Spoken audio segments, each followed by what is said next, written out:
রাজনীতি মানেই কি কেবল প্রতিশ্রুতি আর লম্বা ভাষণ, নাকি সাহসের সাথে কাজ করে দেখানো? দক্ষিণ এশিয়ার রাজনীতিতে যখন দুর্নীতির জয় জয়কার, ঠিক তখনই নেপালের আকাশ থেকে ধূমকেতুর মতো উদয় হলেন এক তরুণ ইঞ্জিনিয়ার, বালেন্দ্র শাহ। ক্ষমতার বসার মাত্র 13 দিনের মধ্যে তিনি এমন কিছু অবিশ্বাস্য সিদ্ধান্ত নিয়েছেন যা নেপালবাসী গত 30 বছরেও দেখেনি। কিভাবে একজন সাধারণ র্যাপার পুরো প্রশাসনিক জট খুলে দিলেন, আজ আমরা উন্মোচন করব বালেন্দ্র শাহের সেই 13 দিনের বিপ্লব। বালেন্দ্র শাহের প্রথম মিশন ছিল কাঠমান্ডুকে জঞ্জালমুক্ত করা।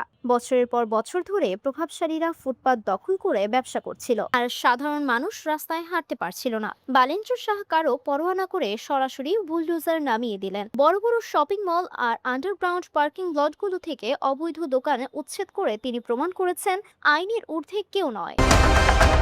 মাত্র 13 দিনের মাথায় কাঠমান্ডুর চেহারা পাল্টে গেল। মানুষ ফিরে পেল তাদের চলাচলের পথ। কেবল উচ্ছেদ নয়, একজন ইঞ্জিনিয়ার হিসেবে তিনি নজর দিয়েছেন বর্জ্য ব্যবস্থাপনার বৈজ্ঞানিক সমাধানের দিকে। তিনি ঘোষণা করেছেন ময়লা কেবল বর্জ্য নয়, এটি হবে আয়ের উৎস। পচনশীল ময়লা থেকে জৈব সার এবং অপচনশীল অংশ থেকে বিদ্যুৎ তৈরির প্রজেক্ট হাতে নিয়েছেন তিনি। এছাড়া প্রতিটি ওয়ার্ডে ডিজিটাল হেল্প ডেস্ক স্থাপন করেছেন, যাতে সাধারণ মানুষকে আর দপ্তরে দপ্তরে ঘুরে হয়রানি হতে না হয়। তার এই ডিজিটাল গতির কাছে হার মেনেছে পুরনো আমলাতন্ত্র।